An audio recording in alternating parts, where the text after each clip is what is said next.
읽겠습니다. 다니엘서 3장 13절로 18절 말씀. 오늘 우리에게 주신 하나님의 말씀은 다니엘서 3장 13절로 18절 말씀 우리 같이 교독하겠습니다. 제가 한 절 읽고 여러분이 한 절 읽겠습니다.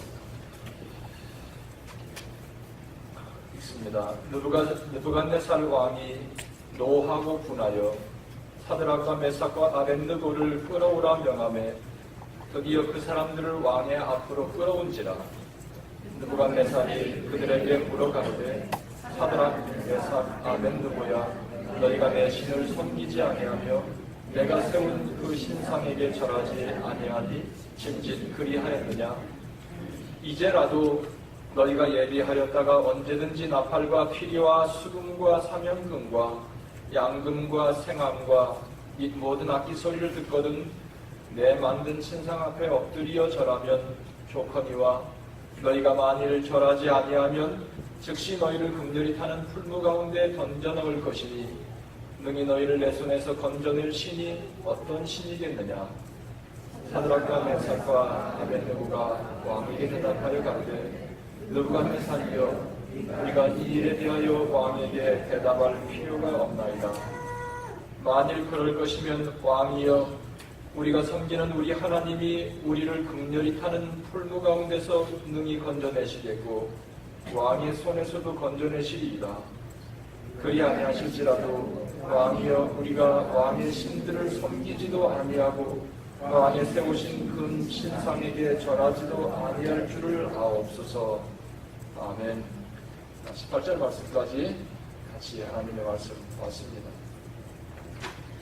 오늘 말씀에 등장하는 다니엘의 세 친구들의 이 선언, 고백을 보면서 여러분은 무슨 생각을 했습니까? 얼마나 당돌합니까? 지금 다니엘의 세 친구들의 나이가 1장에 보면은 소년들이라 그랬습니다. 20대 청년을 소년이라 하지 않죠. 아마 소년이라 한 걸 보면 티네이저 정도 되겠죠. 그런데 느부갓네살 왕 앞에서 지금 그들이 하고 있는 이 말이 무슨 말인가 여러분 곰곰이 생각해보고 그 당시의 상황을 여러분이 생각해 본다면 이 소년들이 하고 있는 말이 굉장한 말입니다. 굉장한 말이에요. 저는 이 말이 당돌하다 뿐만 아니라 어떤 면에서는 당돌하다 못해서 좀 건방지지 않을까 이런 생각까지 하게 되었습니다. 온 다니엘의 왕국이 이 풍악 소리가 나면 온 나라가 다니엘 이 느부갓네살 왕이 세운 그 신상 앞에 엎드려 절하고 있습니다. 그런데 이 소년들은 느부갓네살 왕이 무슨 말을 했든지 상관없이 그들은 절하지 않았습니다. 그리고 그들은 드디어 왕 앞에 불려갔습니다. 그리고 왕은 이 소년들을 이렇게 설득하고 있습니다. 이제라도 너희들이 이 악기 소리가 나거든 엎드려서 이 신상 앞에 절하면 된다. 그런데 만약에 절하지 않으면 저 용광로, 지금 끓고 있는 저 용광로 속에 너희들은 즉시 내가 보는 눈 앞에서 너희들은 건져줄 것이다. 그러니 어떤 신이라도 너희들을 건져낼 수 없다. 그런데 이 다니엘의 세 친구들의 반응이 우리가 말씀을 통해서 읽었듯이 충격적입니다. 충격적이에요. 그들은 더 이상 왕이시여 우리는 더 이상 말할 필요 없습니다. 만약에 왕께서 우리를 풀무불 속에 용광로 속에 던져 넣을지라도 하나님께서 우리를 건져낼 것이고 하나님께서 우리를 건져내지 않을지라도 그리 아니하실지라도 우리는 그 신상 앞에 절하지 않겠습니다. 얼마나 단호합니까? 지금 10대 소년들의 입에서 나올 만한 여러분 고백이라고 생각합니까? 저는 이들의 자세 속에서 이들의 결연한 자세 속에서 어떤 면에서 숭고하기까지 했다. 그리 아니하실지라도 우리가 왕이 저 용광로 속에 던져서 불에 타 죽을지라도 우리는 절대 저 우상 앞에 절하지 않겠습니다. 우리가 철호 형제가 아까 예배를 시작하면서 이 말씀을 읽고 순교자적인 그런 말을 했는데 저는 이 그리 아니하실지라도 이 말씀을 묵상하면서 이것은 가히 순교자적이다. 순교자적. 다시 한번 이 소년들이 지금 느부갓네살 왕 앞에서 했던 말을 읽어보면 17절, 18절에 만일 그럴 것이면 왕이여 우리가 섬기는 우리 하나님이 우리를 극렬히 타는 풀무 가운데서 능히 건져내시겠고 왕의 손에서도 건져내시리이다.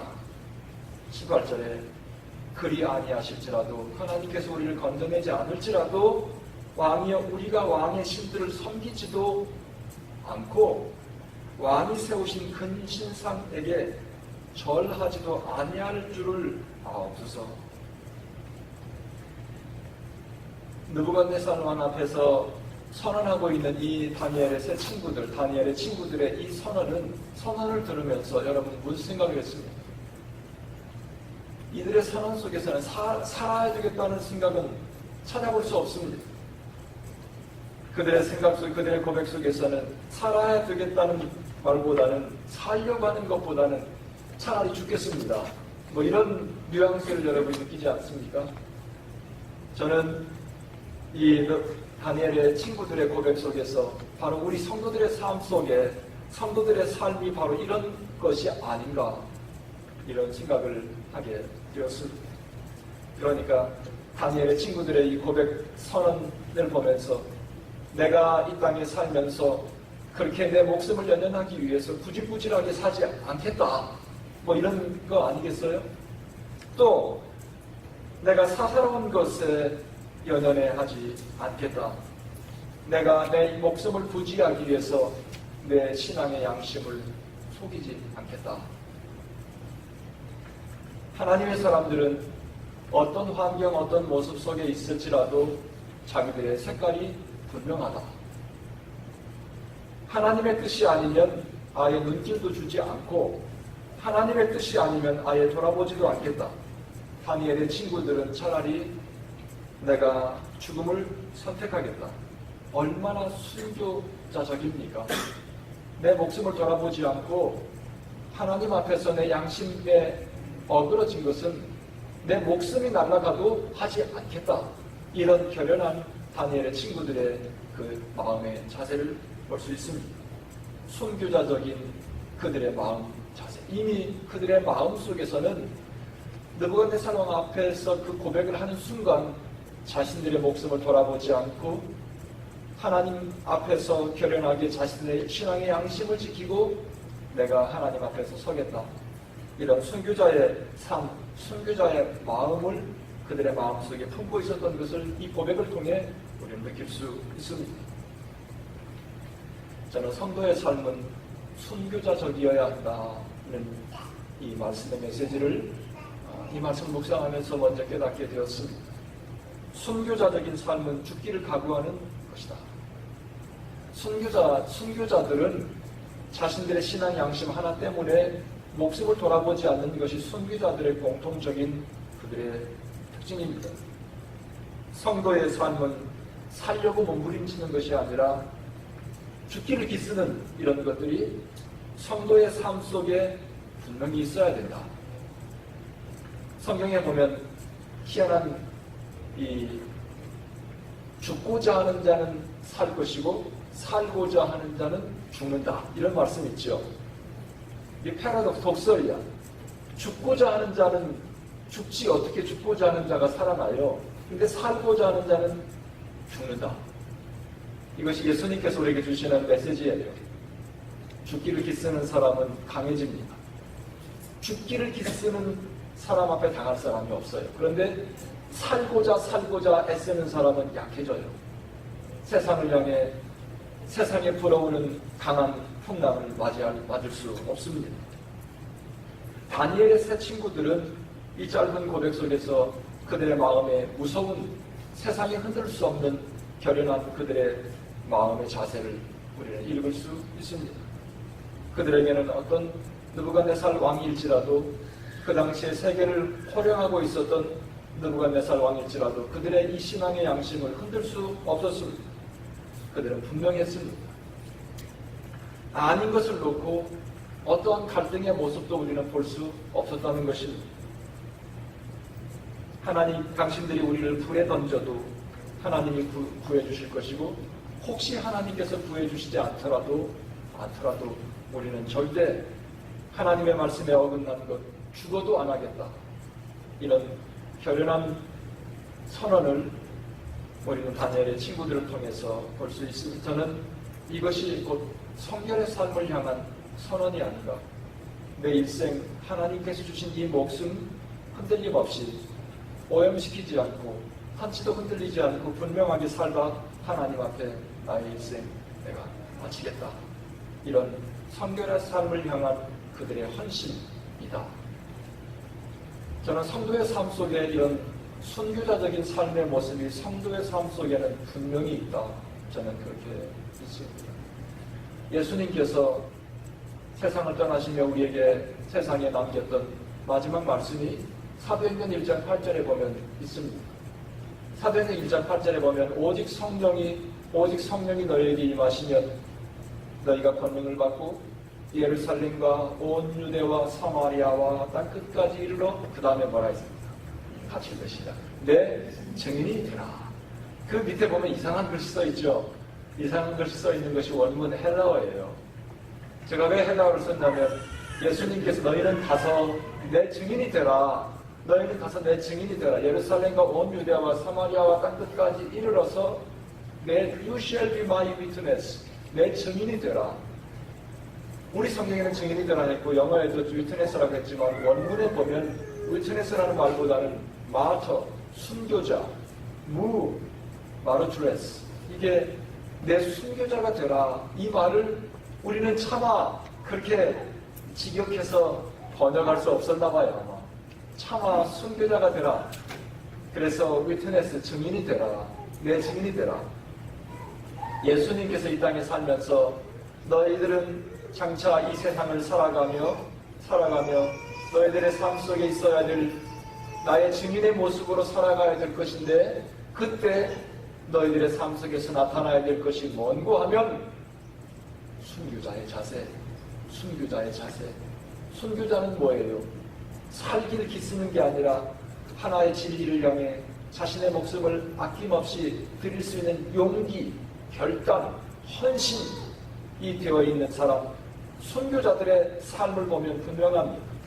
순교자들의 삶은 흔들리지 않습니다. 순교자들의 삶은 환경에 따라서 왔다 갔다 하지 않아요. 순교자들은 하나님께서 부르신 그 부름을 향하여, 하나님을 향하여 한치도 흔들림이 없이 올곧게, 분명하게, 흔들리지 않고 나아가는 것. 혹시 그것이 자기에게 손해가 날지라도, 혹시 그것이 자기의 목숨이 위태로울지라도 흔들림 없이 나가는 것이 순교자들의 공통적인 자세. 그러니까 성도의 삶 속에는 이런 자세가 있어야 된다는 거예요. 성경은 우리에게 오히려, 성경의 말씀 여러분 곰곰 다 이렇게 한번 검사를 해보세요. 성경에는 너희는 가서 부디 성공하거라, 너희들이 가서 부디 가서 환대와 대접을 받으면서 이런 말씀 없어요. 성경에 보면 너희들은 가서 뭐예요? 오늘 가서 순교자 되라. 순교자는 뭐예요? 순교자는 그냥 죽는 거예요. 진리를 향해서 죽는 것. 또 성경은 가폭 가서 썩어지는 미랄이 되라. 썩어지는 미랄은 뭐예요? 없어지는 거예요. 네가 없어지고 거기서 새로운 생명이 잉태되는 것. 이것이 뭡니까? 예수님께서 하나님의 자녀들에게 주시는 말씀이에요. 가서 너는 없어지고, 너는 없어질 뿐만 아니라 그곳에서 네가 없어지고 이웃이 살아나는, 이웃을 살리는 생명의 미랄이 되어라. 이것이 성경이 우리에게 주시는 메시지예요. 여러분, 어디를 열어보아도 예수 그리스도를 통해 우리에게 주시는 메시지가 뭐예요? 너는 없어지고 네가 없어진 그 자리에서 생명이 잉태하는 것. 이것이 하나님께서 우리에게 부르시는 하나님의 부름입니다. 성도는 뭐예요? 하나님께서 우리를 부르시고 따로 떼어서 거룩하게 분리해서 따로 떼어놨어요. 거룩하게. 그리고 이 땅에 살면서 하나님이 있는 곳에 희망이 있는 것처럼 하나님을 가슴에 품고 있는 사람이 가는 곳마다 희망이 있도록. 그래서 하나님이 있는 곳에 있는 그 공동체는 희망이 있어요. 하나님을 마음에 품고 있는 사람이 있는 공동체는 희망이 있습니다. 하나님을 마음에 품고 있는 사람이 있는 가문은 희망이 있어요. 사람을 둘러보아도 희망이 보이지 않아도 하나님을 마음에 품고 있는 하나님의 사람이 있는 그 가정은 절대 망하지 않는다. 그 가정뿐만 아니라 그 가정이 있는 곳을 살려내는 희망의 주인공이 될 수 있다. 성경은 너는 점점 없어지고 그곳에 하나님의 나라가 왕성하리라. 여러분, 성경 어디를 봐도 하나님의 자녀가 부디 너는 잘 먹고 잘 살거라, 이런 성경 말씀이 없어요.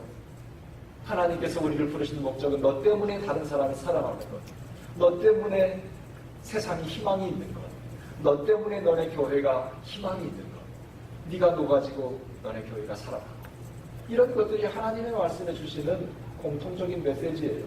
근데 우리는 뭐예요? 반대로 내가 살고 네가 죽는 것, 이게 우리의 생각이고 우리의 삶입니다. 신앙생활의 목적이 무엇인가? 저는 다니엘의 친구들의 성은 고백을 묵상하면서 과연 우리의 신앙생활의 목적이 무엇인가?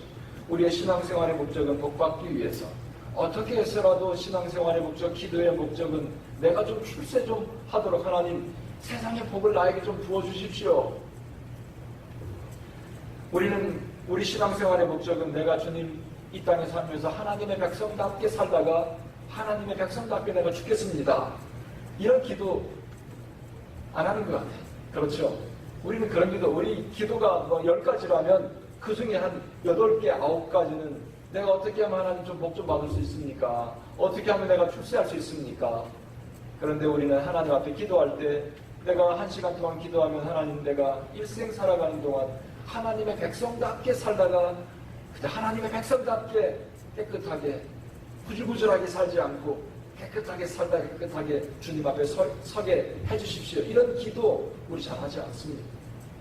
그런데 성도의 삶 속에는 선교자적인 이런 삶의 그런 요소가 분명히 있기 때문에 흔들리지 않고 견고하게 하나님을 향하여 상황에 흔들리지 않고 나아가는 이런 부분이 분명하게 있다.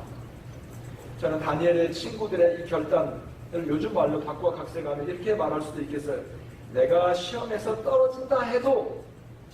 내가 떨어진다 해도 주님께서 기뻐하시지 않는 것이라면 차라리 차라리 떨어지고 간다.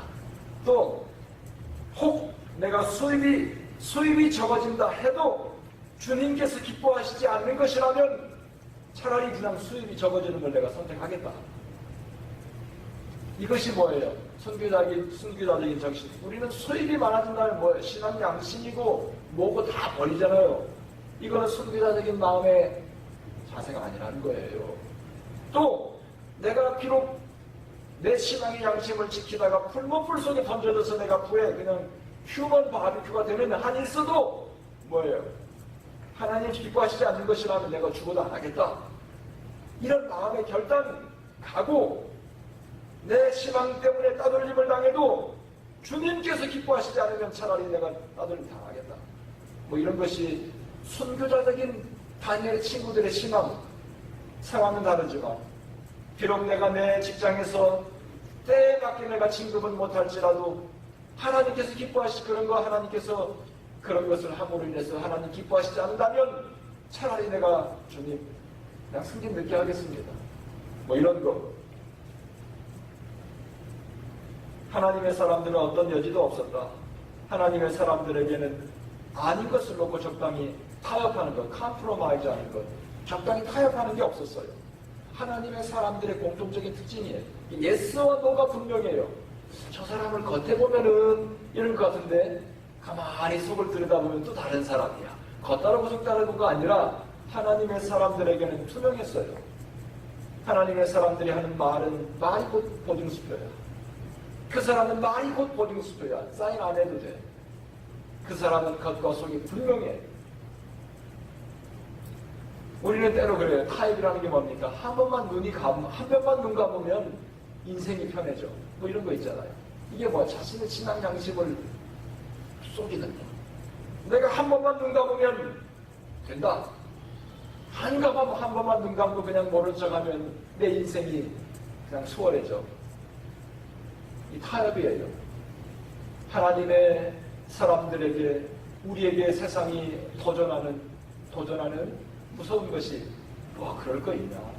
너 말고 너보다 더 훌륭한 사람도 저기 어느 목사님 봐라, 어느 신부님 봐라, 적당히 다 해도 그들이 세상에서 인정받고 가는 데마다 환영받고 훌륭한 사람으로 다 역사의 기록에 남더라. 너 그렇게 한다고 누가 알아줄 거 없어. 너 에덴스에서 너 조그마한 교회에 목회하면서 그렇게 한다고 누가 알아줄 줄 알아? 이게 뭡니까? 세상이 우리를 거칠게 공격하는 타협이에요. 타협.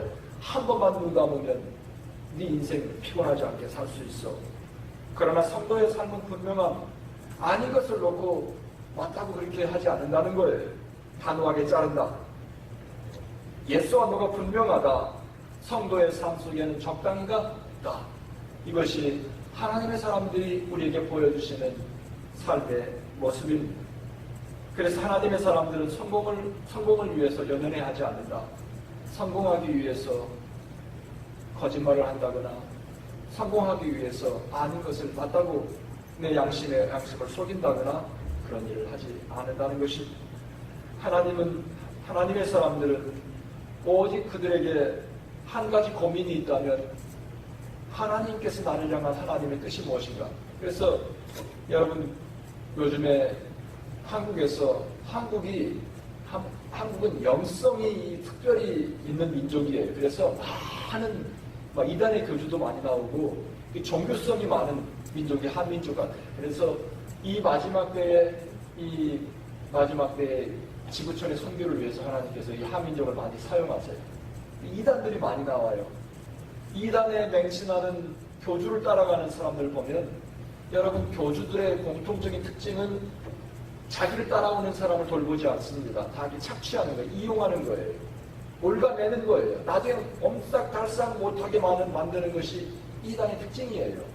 처음에는 모르고 가서 혹하고 들어가는데 보니까 그 사람들은 자신들의 나오는 헌금을 가지고 계속 이렇게 부동산을 하고 계속 그런 데만 투자를 하는 것 같아요.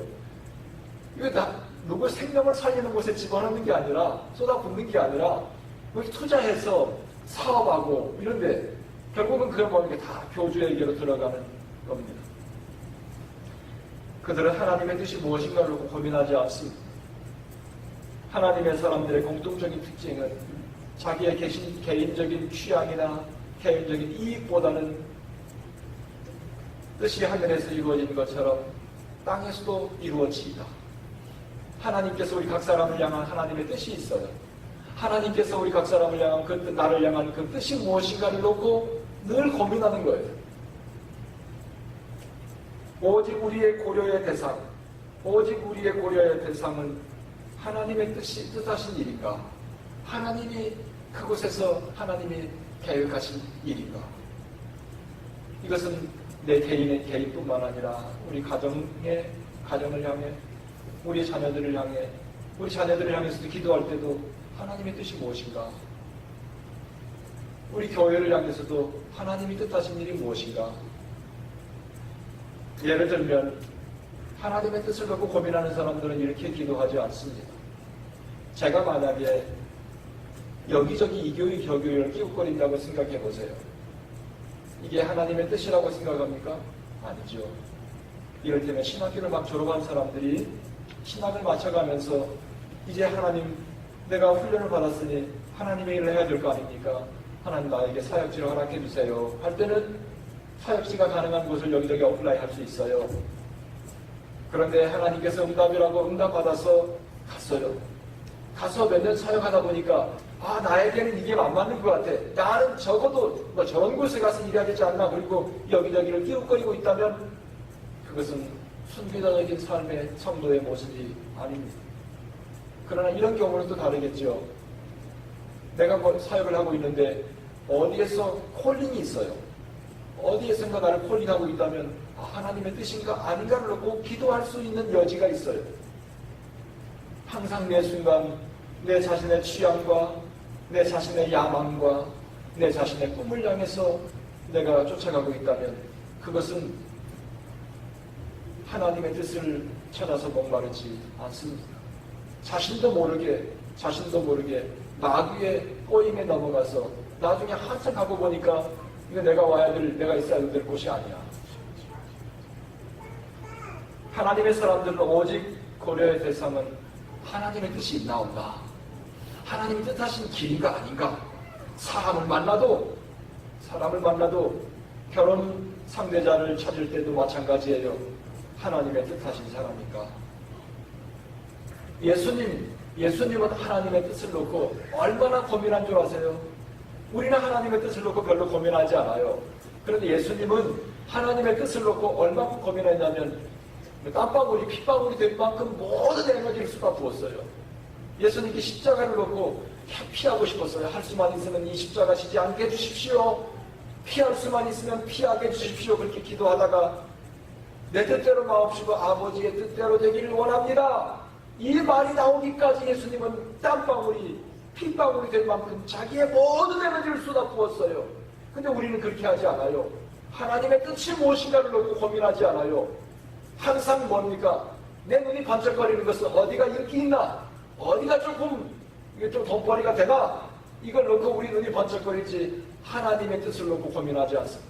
그러나 하나님의 사람들은 그런 거 상관하지 않았어요. 여러분 하나님의 뜻을 찾기 위해서 새벽 기도도 하고 그 다음에 철야 기도도 하고 내 에너지를 쏟아 부어야죠. 그러면서 하나님의 뜻하시는 뭔가를 놓고 고민하고 생각하고 영적인 씨름을 하고 그리고 예수님처럼 내 뜻대로 마시고 아버지의 뜻대로 되기를 원합니다. 하나님의 뜻하신 길인가? 생명의 위협이 와도 내 수입이 적어도 내가 비록 빨리 출세를 못해도 따돌림을 당해도 하나님께 뜻하신 길이라면 가는 거예요. 이것이 하나님의 백성들이 순교자적인 마음으로 나의 일생을 살아가는 것입니다. 다니엘의 친구들은 권력 앞에서 자신의 신앙을 굽히지 않았습니다. 자신들이 한 번만 눈 감았으면 느부갓네살 왕이 너들 쉬운 일 해서 이제라도 무릎을 꿇고 절하면 되는 거야. 한 번만 눈 감으면 그런 모험하지 않아도 돼요.